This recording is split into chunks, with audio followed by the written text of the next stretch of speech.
A lot of people have been wanting a follow-up video to that video I made over a year ago. Remember that? It got over 74,000 views. Thank you so much for sharing it. I didn't even think it would do half that well, and Cornman, one of the developers, actually saw it. Nice! In that video, I talked about a number of fixes and features absent in Halo Combat Evolved Anniversary that were present in Halo PC. However, those weren't the only issues with the game, as you probably know. I'll talk about some of those here. Anyway, now that Halo Combat Evolved Anniversary is no longer a pre-release and is an official release of the game, what has been done? Is it in a state where it's worth playing over, say, Halo PC, as released by Gearbox, with mods, of course?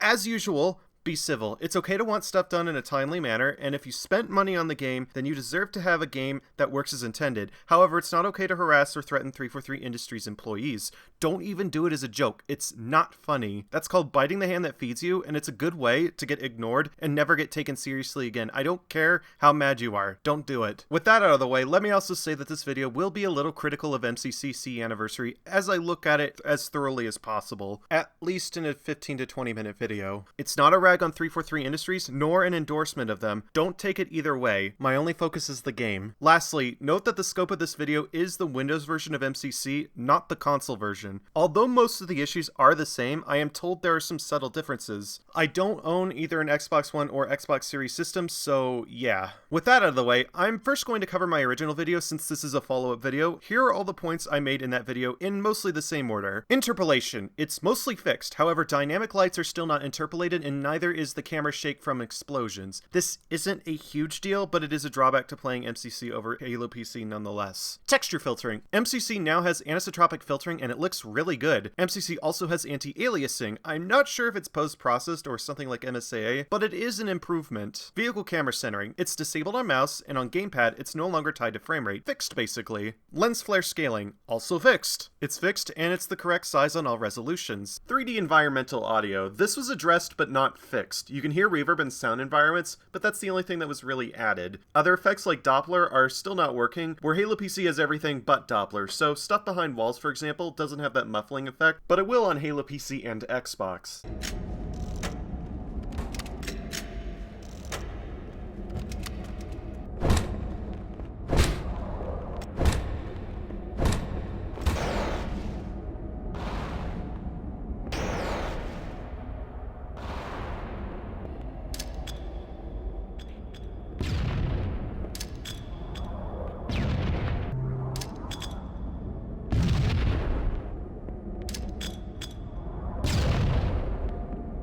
The reverb is also not quite the same, but it's a good step in the right direction, and it being present makes a big difference. I think I'll make a video sometime in the future dedicated to Halo's audio and the differences between the different versions. There are so many things to talk about that alone could be a 10 or 15 minute video, and I could probably spend longer on it too. Switching maps and game types in-game. You still can't switch maps or game types in-game, you have to go to the main menu for that one. However, the upcoming games browser is reported to support map cycles, a feature originally introduced in Halo PC's dedicated server. So they're sort of addressing the problem, but not really. I don't know. Equipment rotations. On non-classic game types, rotations are still disabled. While disabling them makes it look more like Xbox, that really only makes sense on game types with the classic weapon spawns enabled. Otherwise, it looks jarring for maps like Blood Gulch. I understand the competitive community probably prefers this, but there's a competitive playlist which has things like spread disabled, and there's also a playlist for not competitive, which has the game as it was released. And if you're going to use the PC maps, you should have the PC rotations so it looks right. Again, I think if classic weapons are used in the game type, it's perfectly fine to disable rotations,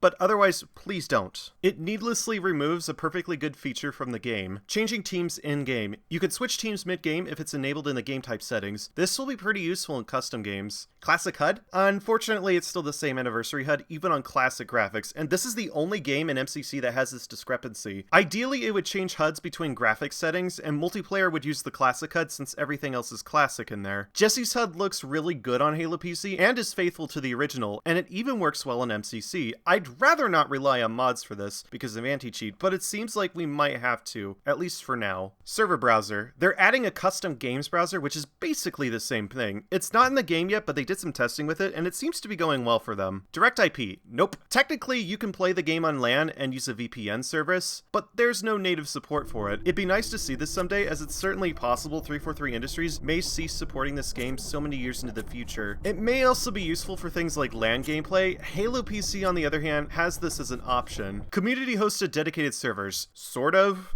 While the custom games browser uses dedicated servers, they are hosted by Microsoft, not the community. Community-hosted dedicated servers are very important for the longevity of the game, and it's unfortunate that they're absent here. I would like to see a dedicated server binary get released someday. Custom maps. They did add support for custom edition maps. Most maps work, some will crash the game. It is worth noting that most protected maps will crash the game, and that's by design. I think 343 Industries not supporting maps that were deliberately corrupted so they would only work on an old engine is reasonable. Plus, we can fix those maps. However, custom maps in and of themselves aren't supported yet. You still have to replay stock. They don't show up in the game like you would expect with, say, Halo Custom Edition. As you can see, most things have been addressed, but quite a few issues still linger in some way. I didn't even go over everything in that video, as I was mostly focusing on Halo PC comparisons, but here's some more issues that I didn't cover in the original video that are still present. Input. If you fire fast enough, the game will sometimes not notice that you let go of the fire button. I made a special map to demonstrate this. Basically, what you want to do is stand behind the line and fire the plasma pistol as fast as possible. On Halo PC, it's very easy to detonate the target. On MCC, you can do it, but sometimes it'll fail and randomly start charging the plasma pistol instead. Motion sensor. The ghosting effect on the motion sensor does not play correctly at high frame rates. This causes the ghosting effect to not appear.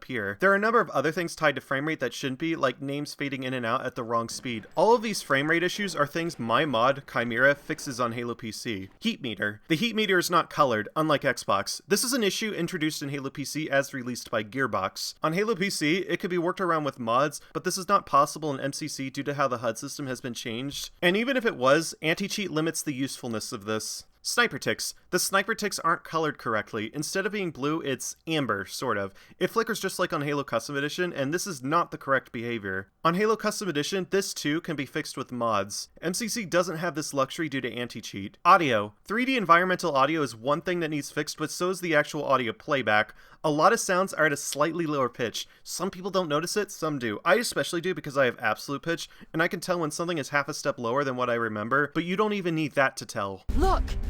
Look! Slayer. The Banshee's engine is also tied to frame rate.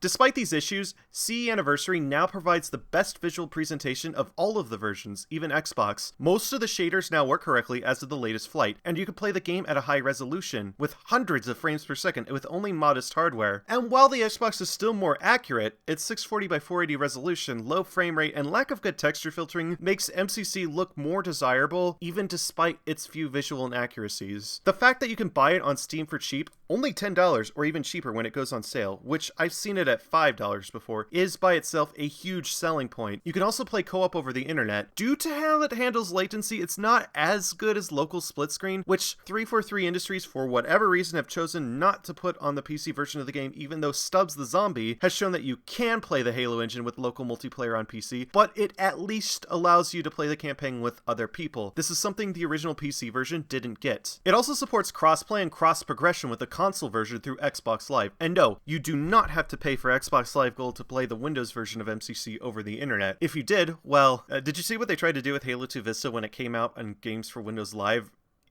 Yeah. No. I've said this before and I'll say it again. MCC CE Anniversary has the potential to be the Halo we should have gotten all those years ago. If the visual, audio, and gameplay issues are all fixed, it could be the actual definitive version of the game, but right now, it's still a pick your poison deal on PC. Which version of the game should you get? I don't know. Do you want better graphics, actually playable online multiplayer, and co-op? Play MCC. But do you want better audio, mouse input that works more reliably, a HUD that's faithful to the original, as well as more features like custom maps, community-owned dedicated servers, console commands, a server browser, as well as more fixes, partly thanks to the Chimera mod I wrote? Well, then I guess you have to play Halo Custom Edition. But oh no, the graphics and netcode are bad. I guess there's the original Xbox version if you have it. Even at 640 by 480 at 30 frames per second, it still looks fine. In fact, I think this version of the game aged better than its sequel, Halo 2. But what if you want everything? Good question. I don't work for 343 Industries, so I obviously can't speak for them, nor do I know what they plan on doing regarding fixing Halo Combat Evolved. They said they're doing more, but they didn't say what. For all the many posts and updates they've made, they really don't say much about Halo Combat Evolved. Maybe there's so many NDAs for this game that the developers at this point are no longer allowed to acknowledge that this game exists. Probably not. It's more likely that having a page of the same known issues for every game and every blog post every week would get annoying to read and write. Actually, many issues that have been fixed were never even mentioned in a blog post prior to being fixed. I checked.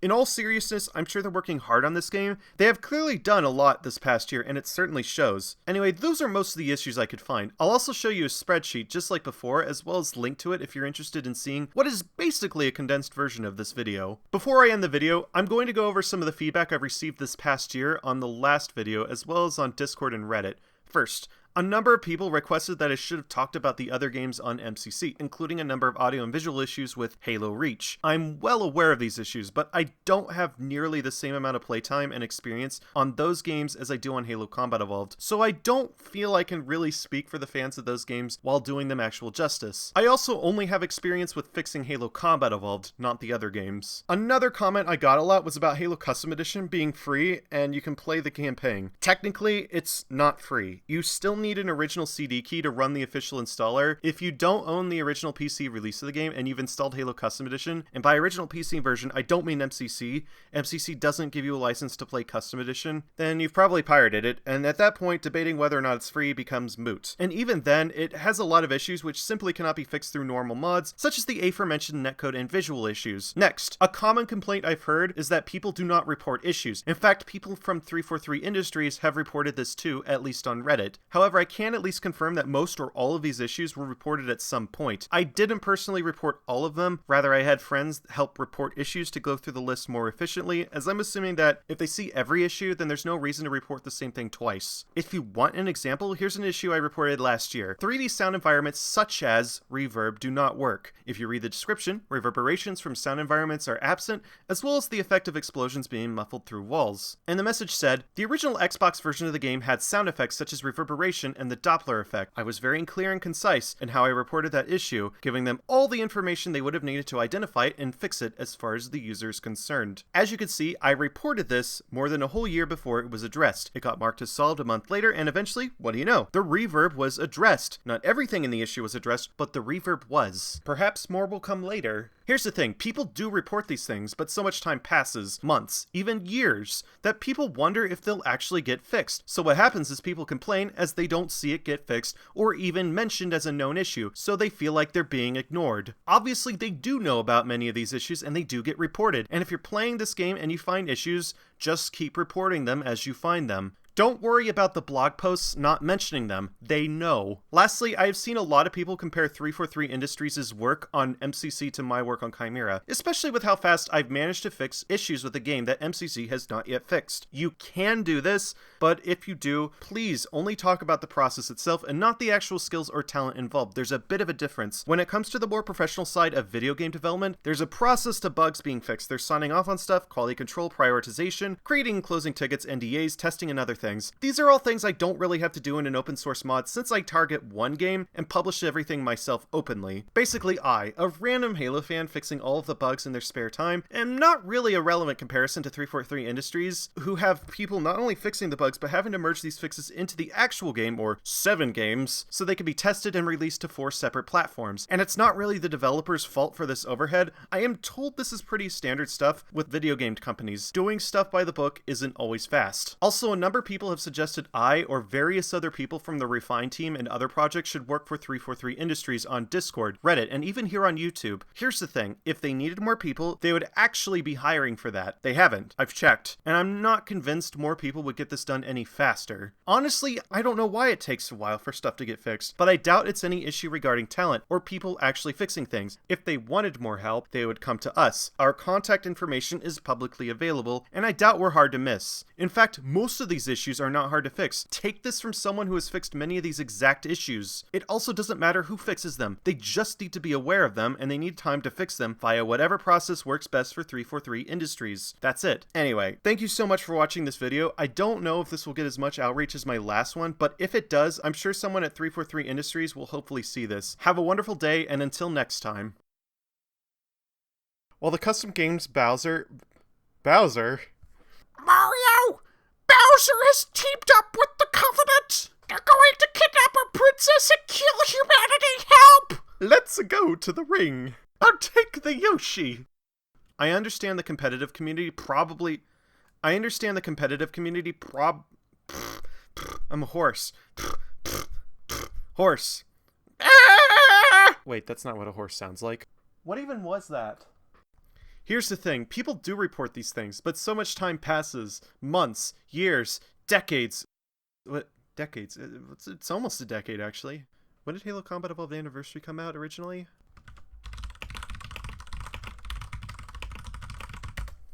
November 15th, 2011. Huh. I was in high school. Anyway, now that Halo Combat Evolved Anniversary is no longer a pre-release and is an official release of the game, what has been done? Is it in a state where it's worth playing over, say, Halo Reach, as released by Gearbox? I would hope so.